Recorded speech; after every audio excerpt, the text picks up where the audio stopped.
welcome back to another monthly market update for the Columbus, Ohio real estate market. I'm Ryan Deeter with Key Realty, and we are in December, so this will be the last month of the year for 2023. We're going to look back a little bit over the full year, but the Columbus Board of Realtors just put out their numbers for November, so we're going to do a deep dive into November numbers. In January, keep posted, I am going to be doing a market forecast to kind of look ahead in the what's going to take place in 2024. In my opinion, it will come out in January. I know it's a little bit later, but I'm doing a live event on January 11th. If you can join us, reach out. Love to send you the details on that. But I'm also fighting a cold today like the rest of the world, so bear with me as we dive into the numbers, and apologize for the raspy voice today. All right, got the Columbus Board of Realtors numbers they put out for us on a monthly basis pulled up here for the November 2023 report. And I've been starting every video of the monthly market update here with the closed sales number, just because it's on top, really. But we're seeing that it's still down only 5% this month, which is less than what we have seen the last few months. Year to date, we're down 14%. And so, on the surface, this number doesn't mean a whole lot to consumers. It really, impacts the industry more than anyone. At the same time, it does show that there's just less homes being sold for whatever reason. And I think the big part of that is because there's less desirable homes in the market for people. There's less options, less supply on the market for the buyers that are looking. And so that's just showing that, buyers aren't jumping on everything that's on the market, or there's just not anything not a ton of options on the market as well. And so, this number doesn't seem like a lot on the surface, but if we look at last year, actually, I think this is last year, this month over month, we're almost down 30%. And so this is down from that number as well. Year over year, we were down 11%. So we're down quite a bit the last 2 years combined. Now, 2021 was, a little bit of a big year, and there's a lot of sales going on, but we're still down 30%. Those numbers, people are still moving to Columbus. So we have more people here, but yet less sales.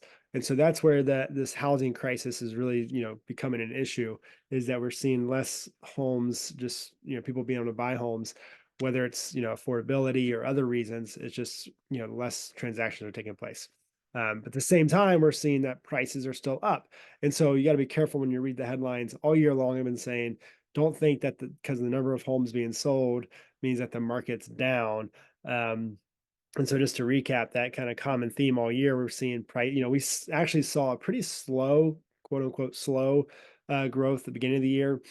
I don't know. I need to pull it up actually here. I can pull up what January showed for us. We got our resources here. I didn't have this pulled up, but let's look at that. Let's see what January, I can't remember. I think it was like 3 to 4% appreciation growth. Yeah, about 4% average price sale, which has been pretty low compared to the last few years. And so, we saw that slowdown in growth happen, but this year, we're starting to see that tick back up to an above average appreciation rate. Average, across the board has been 5%. So now we're starting to see that above average happen. We may, end up right at average by the end of the year. So, even though numbers of sales are down, we're still seeing prices up, and it comes down to supply and demand. We still have plenty of buyers out there willing to buy nice homes and homes that hit the market at reasonable prices. It's just there's not enough supply on the market for them.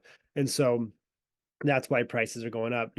I tell everyone that real estate's not rocket science. It comes down to simple factors of supply and demand, and sprinkled with a little bit of economic factors on it. Yeah, the interest rates, the higher interest rates the last few years now has made it harder for buyers, but buyers still need a place to live.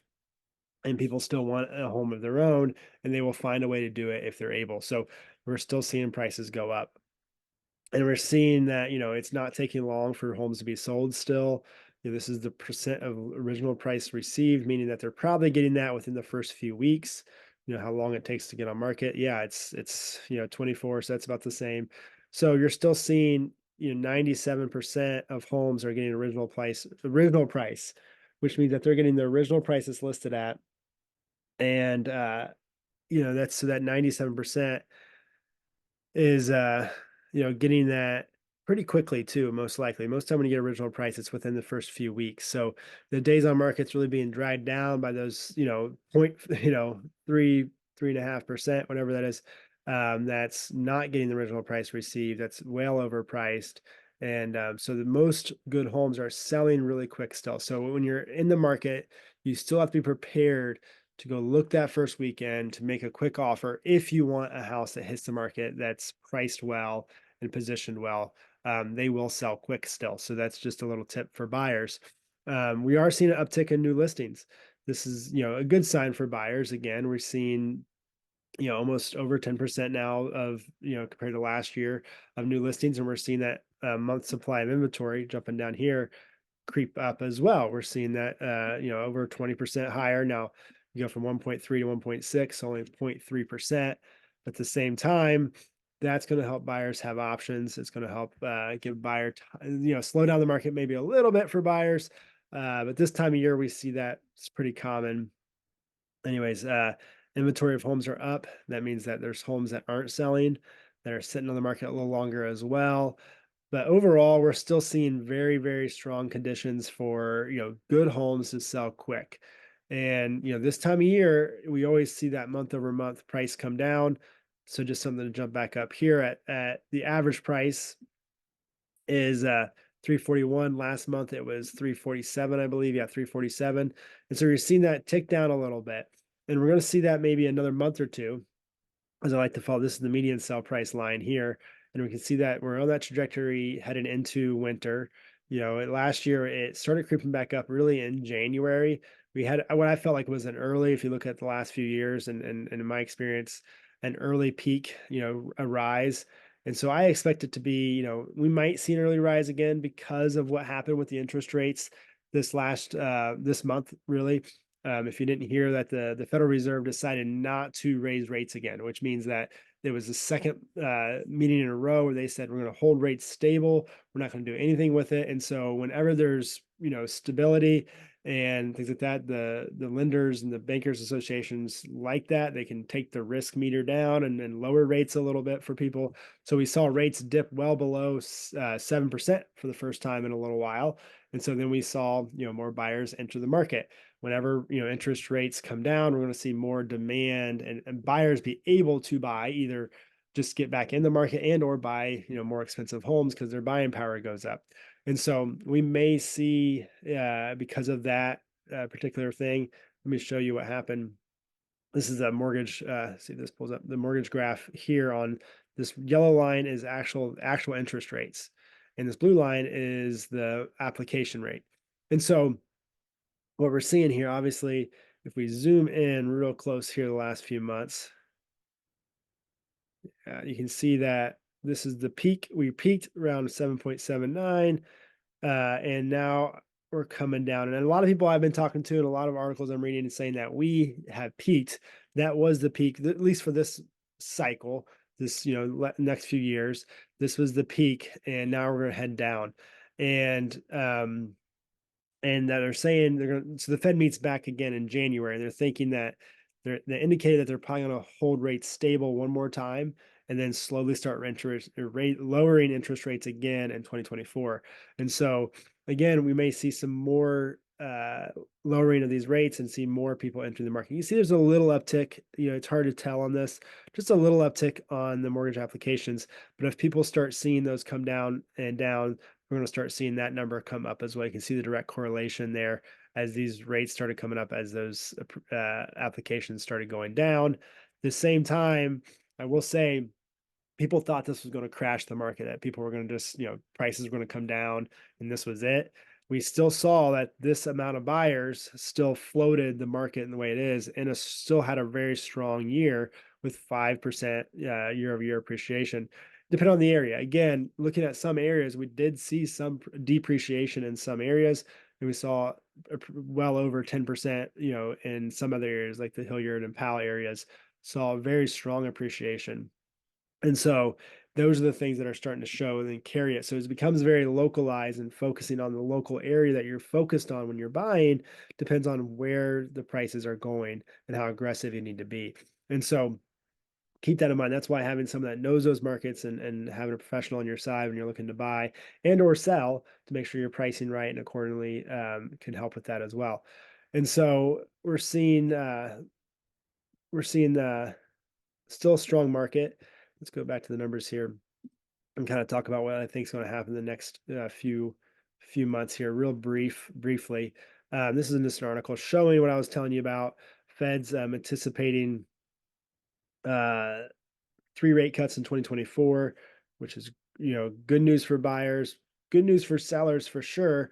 Because if rates go down, that means more buyers are going to enter the market, meaning prices are going to go up. Whenever you have more demand by buyers' demand, prices are going to go up. And I don't think we're going to see a flood of inventory anytime soon. And so, I think we can see we might get lucky, not lucky. We might see people who have been waiting to sell their house start to sell. But the problem with that is that most of the people that are waiting to sell need to buy a house as well. So they're also, not only are they, adding inventory, but they're also adding demand. So they're kind of one to one. And there's not going to be a whole lot of just demand on the table without buyers into the market as well. Now, hopefully that'll help first time buyers, where you're seeing a lot of move up buyers right now that have been holding off because of the interest rates, because they're like, well, I don't want to buy a more expensive house, or I don't have to buy a more expensive house with an interest rate that's twice, maybe 3 times higher than what I have now. And my payment be, not, people are willing to pay more for more house, but how much more? They're willing to pay 3, 4 times more than what they're paying for what their house is now. That's been the question. And some people have, but a lot of people are holding off. And if those interest rates come down, that will help them make that decision, make it easier for them to trade a 5% versus a 7% for their what they have now, which is like a 3, maybe even I've 2.5% interest rate. And so, anyways, long story short, what I think, what we're going to see is I do think we're in a pretty good cycle of seeing what we saw this last year. We now have a full year of showing, almost a full year of showing what can happen with these higher interest rates. And interest rates have peaked. I think they're going to come down a little bit. And so I think we can just see, if I were making my prediction right now, and we're going to talk more about this, to see a little snapshot of what happened this last year. And so if you are looking to buy, don't be afraid to make a move now, because, most likely prices are going to start to increase and competition is going to increase here in the spring. And I have a whole other video of why, other factors of why that is outside of economics, just timing of the market in spring, why prices tend to rise then too as well. So check that out if you're interested. Hey, thanks again for tuning in to this month's monthly market update. Again, I'm Ryan Deeter with Key Realty. And if you have any individual questions about your real estate needs, I am always happy to have those conversations. Please feel free to reach out any way you want, email, text, call. And if you like these videos, please subscribe and share them with other people that you think might like this. So thanks again for tuning in, and hope to see you next time.